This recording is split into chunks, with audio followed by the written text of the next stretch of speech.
Esto ya vimos, también esto. Primero, ¿dónde quedamos?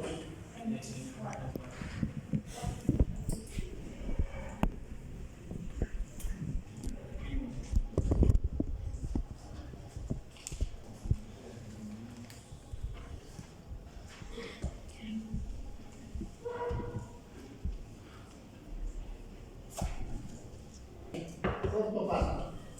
El propiedad o patético, ¿dónde es el origen sea? Fíjense que es el origen sea, es el mesencéfalo. El impedimento, el techo del mesencéfalo.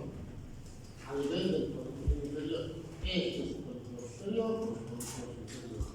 A nivel de este polígono inferior, ¿no es cierto? Ahí nace el propiedad, ¿no es cierto?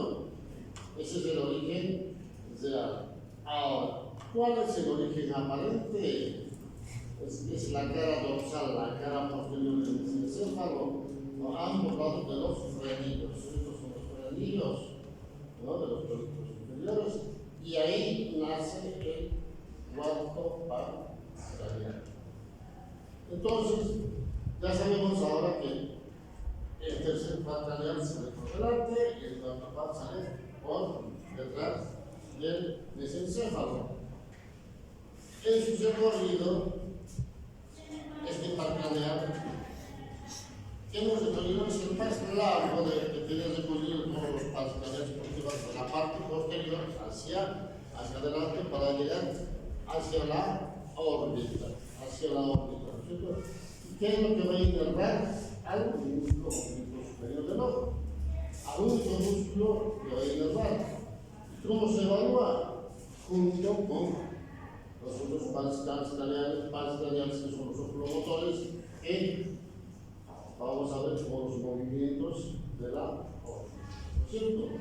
Entonces, digamos que de para arriba, de para abajo, izquierda, derecha, lo mismo. Y cuando hay una lesión de esto, vamos a tener un estabilismo convergente hacia arriba. Y estos pacientes que tienen esta lesión van a tener primero lesión doble, ¿no es cierto? Y segundo, que van a tener dificultad para bajar las escaleras. Hacia adelante pueden caminar, no hay ningún problema. O si quieren subir las escaleras, suben. Pero cuando quieren bajar, la vista no es que no pueden incursionar en el globo ocular para calcular la profundidad. Entonces, estos pacientes tienen ese problema, ¿no es cierto? Ahora, cuando bajan las escaleras, algunos de ustedes se dieron cuenta cuando ustedes bajan las escaleras, las gradas, ¿no es cierto? No bajan mirando al frente. ¿Qué hacen? Bajan la vista, ¿no es cierto? Para calcular. Entonces, estos pacientes, cuando tienen esta lesión, como la paresia o parálisis del cuarto par tienen esta dificultad. Y tenemos al oculomotor externo, el sexto par craneal. El sexto par craneal ya tiene otro origen, donde nace el núcleo protuberancial, está ubicado por debajo del cuarto ventrículo, que hace una prominencia dando el origen, que es, es la evidencia que hay. Si usted se puede en anatomía, nos enseñaron que el cuarto ventrículo tiene una forma de triángulo y en el medio, a cada lado, había una especie de levantamiento, ¿no es cierto?, eminencias a los costados de la línea media. Bueno, esas son las llamadas las eminencias teres, y por debajo de eso está el origen real del sexto par craneal. ¿Entendieron, no es cierto? El origen aparente, ¿dónde está? El origen aparente está acá, en este surco ponto bulbar o bulbo protuberancial. Acá. ¿Dónde? ¿No es cierto? Por encima de las pirámides bulbares. Estas son las pirámides bulbares. Por encima nace el sexto par craneal. Estos, así como el tercero y el cuarto par, van a atravesar ¿qué cosa? El seno cavernoso. Ingresan ¿dónde? A la hendidura esfenoidal atraviesan esta hendidura y ¿dónde llegan? A la órbita, a la interfaz, a los diferentes músculos extrínsecos del ojo. Entonces, ¿cómo evaluamos? Lo mismo. Hacemos que, ¿no es cierto?, que mira hacia arriba, hacia abajo, para la izquierda, para la derecha, ¿no es cierto? Ahora, cuando hay una lesión de este par craneal, va a tener un estrabismo, pero el estrabismo es divergente, hacia afuera, ¿no es cierto? Pero dicho convergente, hacia adentro, porque el otro es divergente, es el par craneal. Entonces, si nosotros vemos esto es normal, ¿no es cierto? Esto es lesión del sexto par craneal. ¿Por qué? Porque hay un déficit en este músculo que es el globo ocular para afuera, como no tiene la fuerza suficiente, el otro músculo, que es el módulo ocular común, el tercer par craneal, tira para adentro. Entonces lo que la famosa, digamos, mirada, los famosos discos. En general, en los jóvenes se miran los ojos y dicen, es físico, mira, es físico. ¿No es cierto? Es por esto. Por lesión del sexto par craneal. ¿No es cierto? Sexto par craneal. Entonces, nosotros tenemos ahí un esquema para que vayan entendiendo de dónde nace el cuarto par craneal. Fíjense, este es el cuarto par craneal. Cuarto ventrículo, esta es la base. Estas son las eminencias teres y ahí nace el seno cavernoso, el líquido esfenoidal y el globo ocular. Los tres pares craneales, los oculomotores, hacen el mismo recorrido. Ahora, esto es para un poquito entender cuando hay lesión del tercer par craneal, tosis palpebral, desviación para afuera y dilatación pupilar, cuarto par craneal, no puede mirar para arriba, ¿no es cierto?, ni para abajo, está desviado para arriba, no puede bajar las escaleras, el sexto par craneal, el ojo tirado para adentro, ¿no es cierto? Entonces, cuando nosotros vemos esto, hacemos el examen neurológico de los oculomotores. Entonces, cuando examinamos esto, estamos examinando los tres pares craneales. Tenemos al trigémino. El trigémino es un par craneal mixto, sentido motor. Fíjense ustedes, el origen real, ¿dónde es? El núcleo masticador está en la protuberancia. Ahí.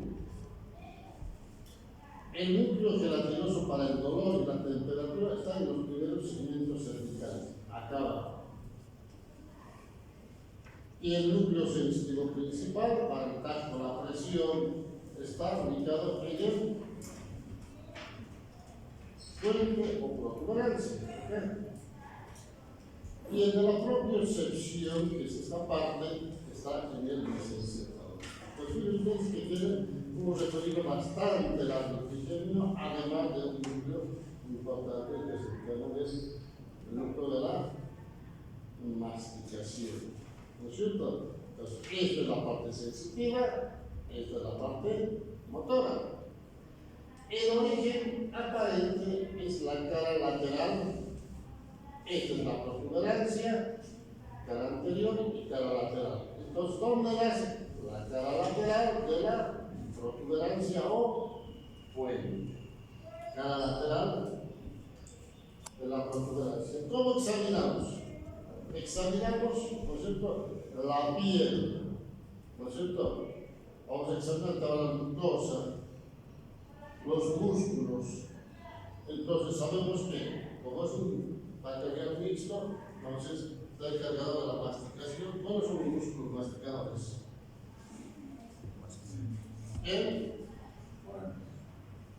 ¿Cuál? Temporal. ¿Qué más? ¿Cómo? El macetero, ¿no es cierto? Tenemos el músculo masticador principal, es el macetero y después el temporal. Entonces, buscamos esos movimientos para ver, hacemos que abra la boca, ¿no es cierto? Y sirve para ver si los músculos están endebles y, ¿no es cierto? Buscamos también qué cosa, la sensibilidad de la cara, ¿no es cierto? El reflejo corneano, ¿no es cierto? Y entonces tenemos que entender que el trigémino termina en tres ramas. Una rama que está frontal, una rama que es el maxilar superior y el otro es el mandibular o maxilar inferior. Entonces, ¿qué es lo que nos va a inervar esto? Fíjense ustedes, la piel, la mucosa, dientes, las articulaciones de todo el macizo facial, en los músculos, aparte del temporal y el macetero, tenemos a los pterigoideos, pero el vientre anterior del diáfragma nada más, el homoyoideo y el tensor del velo del paladar y el tensor del tímpano. Todo esto inerva el trigémino. Entonces, cuando nosotros examinamos, no vamos a examinar todo esto, no vamos, solamente examinamos el movimiento del músculo temporal, ¿no es cierto? El macetero, sensibilidad de la piel, el reflejo corneal.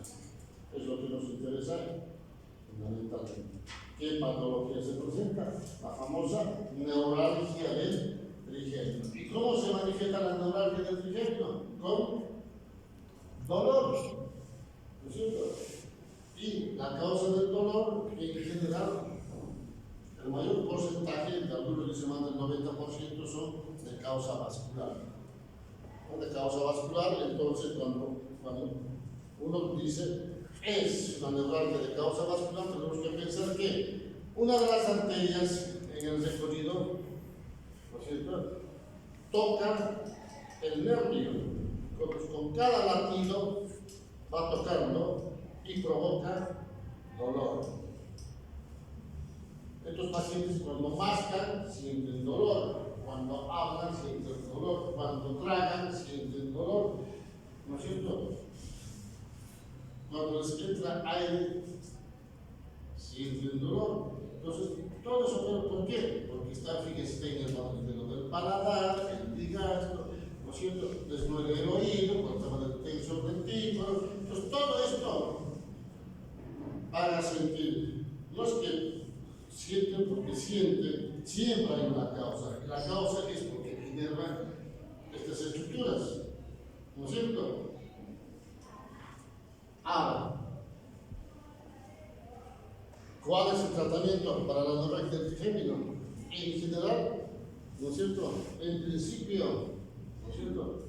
Por recomendación, por protocolos y consenso, el tratamiento es médico. Carbamazepina de 200 miligramos cada 12 horas se puede subir hasta 1200 miligramos por día para controlar. Si con eso no controlan, se puede agregar algún otro medicamento en segunda línea, la carbamazepina, mejor dicho, la pregabalina o la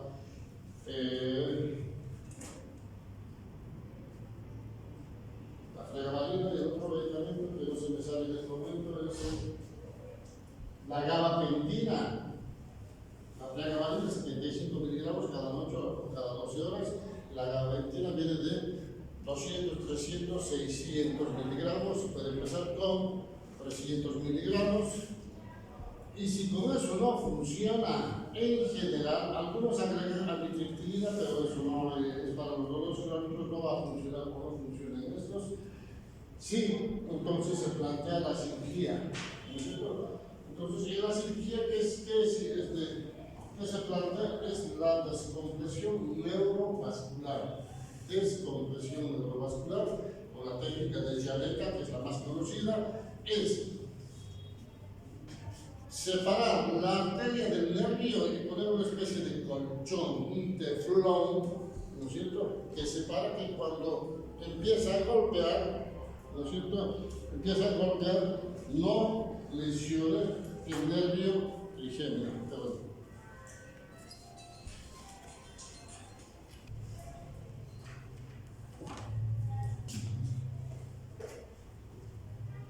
Bien, entonces, el tratamiento es ese. Muchas veces no es de causa vascular. A pesar de hacer el tratamiento, a pesar de revisar que la cirugía no toca la arteria, el paciente tiene dolor. Algunos hablan de aracnoiditis, inflamación, engrosamiento de aracnoides, algunos de causa inespecífica. Entonces, en estos pacientes no funciona la cirugía de la descompresión neurovascular. Entonces, a veces proponen bloqueo, como se llama la neurólisis, o bloqueo por radiofrecuencia, ¿no es cierto? Se apunta técnicamente al agujero oval por donde nace y se lesiona ahí. Se lesionan las raíces sensitivas, no las motoras, ¿no es cierto? O se usa el balón lateral para hacer el mismo procedimiento. Pero de cualquier manera, existe ese tipo de tratamientos para la neuralgia. Bien, el séptimo partenarial tenemos al facial. El facial también es mixto, el motor parasimpático sector y el sensitivo especial para la sensibilidad general. En origen, las fibras motoras del núcleo facial están en la protuberancia. Las fibras parasimpáticas nacen en el núcleo circulatorio del bulbo y las fibras sensoriales, ¿no es cierto?, también en el bulbo y el ganglio genicular. ¿Cuál es el origen aparente? El extremo lateral del bulbo olfatorio. El extremo lateral del bulbo olfatorio. Entonces, si nosotros vemos, ¿no es cierto?, el extremo lateral del bulbo olfatorio tenemos ahí, ¿no es cierto?, por donde van a nacer. Ahora,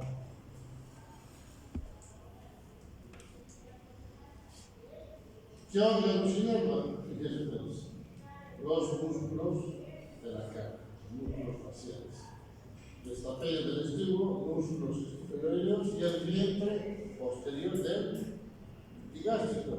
El vientre anterior, ¿por qué está por él? Por él, ¿no es cierto? Por el facial. Las glándulas lacrimales y salivales, las papilas gustativas en sus 2/3 anteriores de la lengua y la cara externa del tímpano, ¿no es cierto? Toda la piel del conducto auditivo externo, las conchas del pabellón de la oreja, o sea, el pabellón auditivo. Todo esto inerva el séptimo paracraneal. ¿Cómo examinamos? Simple, ¿no es cierto? Primero nos fijamos qué cosa. Los surcos nasogenianos, que estén simétricos, ¿no es cierto? Y si vemos alguna diferencia o nos compensa, decimos que primero abra la boca, ¿no es cierto?, que infle la boca, que nos muestre los dientes, que haga una sonrisa, ¿no es cierto?, que cierre los ojos con fuerza. Todos esos movimientos, ¿para qué? Para ver que estén todos simétricos. Ahora, si nosotros vemos la simetría, entonces pensaremos que el paciente tiene qué cosa. Una parálisis facial. En general, la gran mayoría de estos son las famosas parálisis faciales periféricas o llamadas las parálisis de Bell o afeidoide, ¿no es cierto?, por inflamación de un nervio facial en su recorrido. Entonces va a haber una desviación de la cara hacia el lado contralateral, por contracción de los músculos. ¿Qué cosa?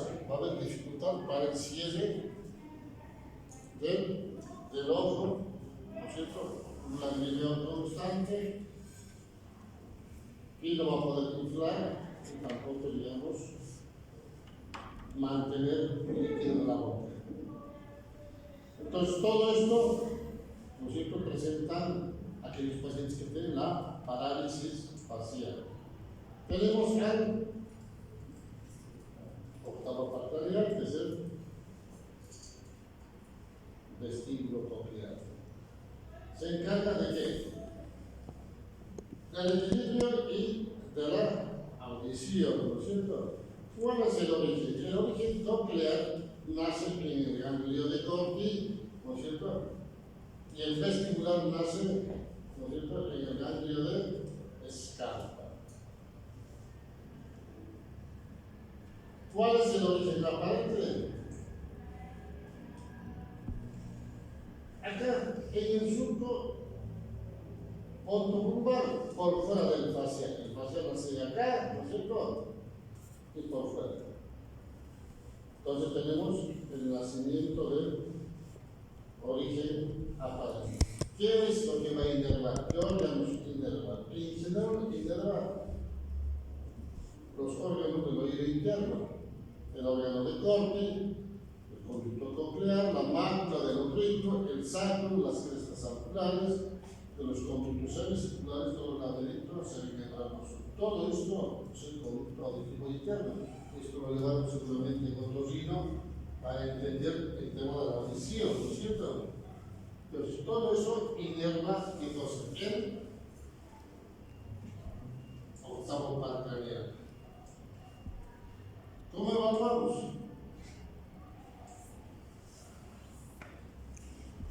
Cuando evaluamos la parte vestibular, hacemos que el paciente, ¿no es cierto?, se ponga de pie, ¿no es cierto?, con las puntas de los pies juntos, la mano a los costados, y vemos cómo se balancea para un costado lateralmente. Esta es la maniobra de Zonder.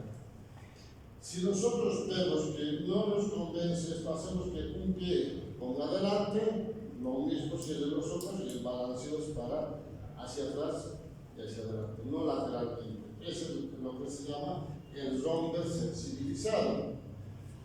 Cuando nosotros examinamos el tema de la audición, usamos ¿qué cosa? Las pruebas de Weber y la de Riemann, ¿no es cierto? Para eso, ¿qué necesitamos? El diapasón, ¿no es cierto? Que eso lo va a llevar un autogiro. ¿Ya llevaron autogiro ustedes? ¿Sí? Entonces ya saben esto, ¿no es cierto? Cómo se hace la prueba, el examen para entender la, ¿no es cierto?, la conducción del sonido.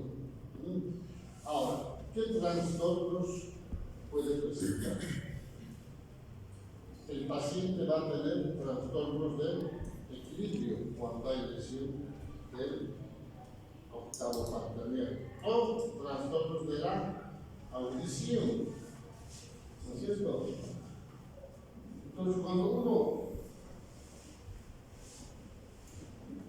un paciente dice, doctor, no escucho por este oído, no escucho bien, ¿no es cierto?, nosotros tenemos que sospechar que el paciente tiene algún problema en qué, en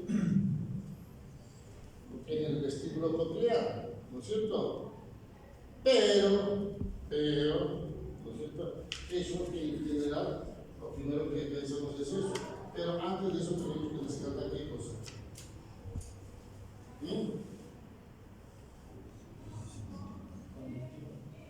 ¿Cómo? Entonces, ¿cómo? Eso. Ven que no tiene un tapón de cera. Muchas veces tiene el tapón de cera y por eso no escucha mal. Al autogiro lo limpia y empieza a escuchar bien. Entonces, siempre, ¿no es cierto?, cuando uno sospecha de estas cosas, si son médicos generales o son médicos de emergencia, mándenlo al autogiro que le vean el oído que lo limpie, ¿no es cierto? A pesar de eso, no puede escucharlo. Hay un problema de lo que vamos a aprender. Ahí sí. ¿No es cierto? Bien. Entonces tenemos al glosofaringio, ¿no es cierto?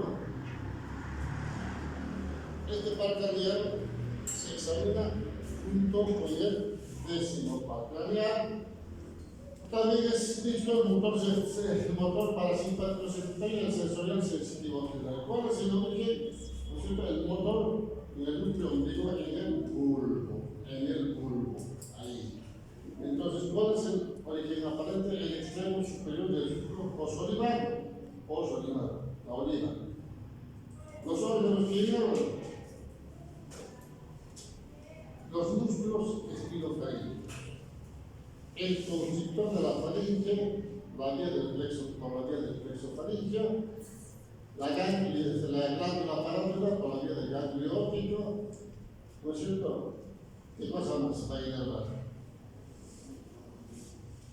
Los corpúsculos gustatorios de las papilas calciformes y las otras papilas del tercio posterior de la lengua. Los dos tercios anteriores estaban inervados, ¿por qué?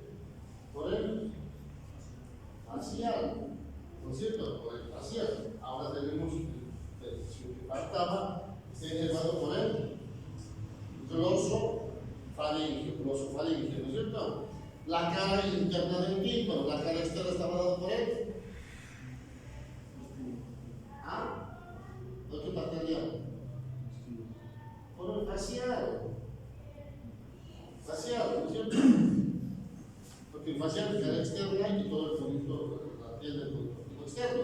Entonces tenemos, ¿no es cierto?, la cara interna del tímpano, ¿no es cierto?, los quibios receptores de la carótida y los receptores de los senos carotídeos.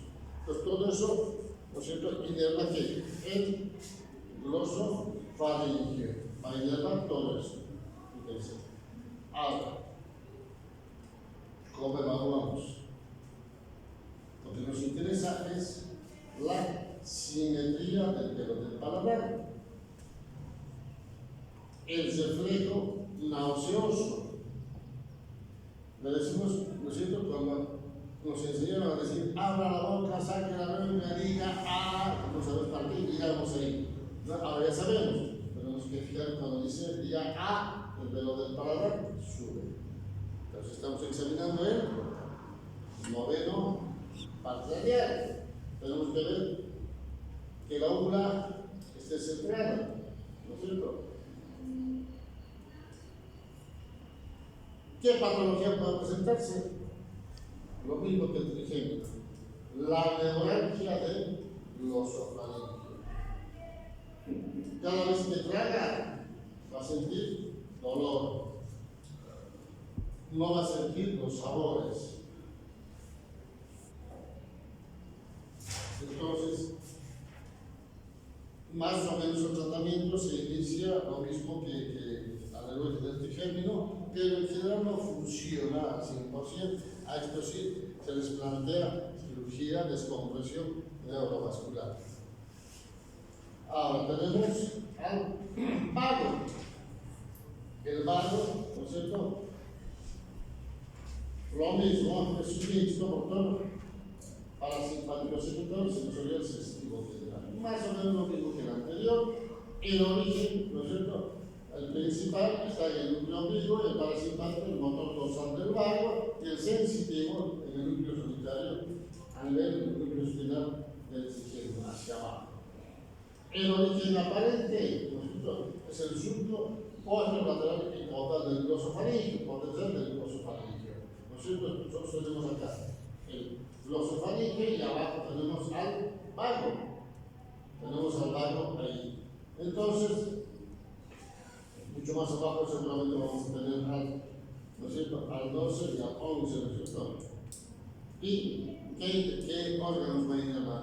Es lo mismo que en la parte superior va a inervar lo mismo que el glosofaringio, el conductor de la faringe por la vía del plexofaringio, el músculo de la laringe, las glándulas y músculo liso de la faringe, la laringe, las vísceras torácicas. Acá sí, parte se baja hacia, ¿no es cierto?, el tórax y el abdomen, entonces ya llega a donde todas las vísceras torácicas, abdominales, el propúsculo gustativo del epiglotis, la faringe, los receptores del tracto, la presión de la percepción de la mucosa y las paredes del tubo digestivo, desde la faringe hasta la presión esplénica del intestino grueso, todas las vísceras abdominales, ¿no es cierto?, y los receptores de la presión, ¿a nivel de dónde? De la aorta abdominal, aorta abdominal.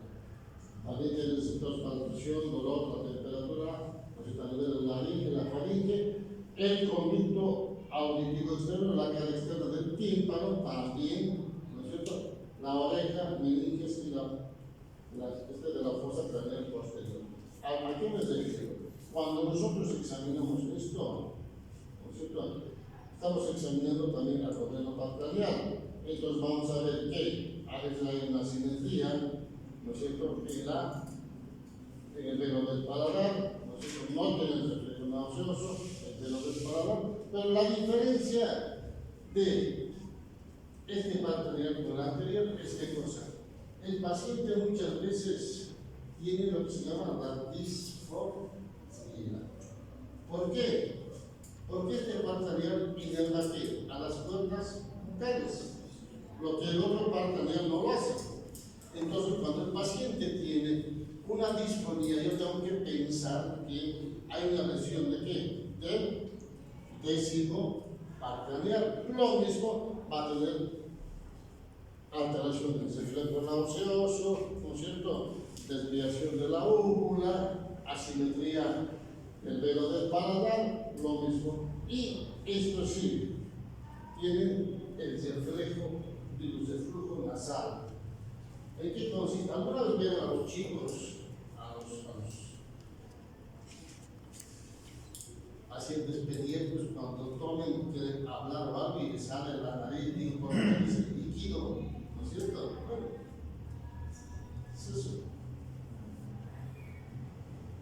Porque los chicos todavía no controlan, cuando están pequeños, muy pequeños no controlan, pero digamos que eso lo vemos en ustedes, por ejemplo, seguramente, ¿no es cierto? Es algo patológico, ¿no es cierto?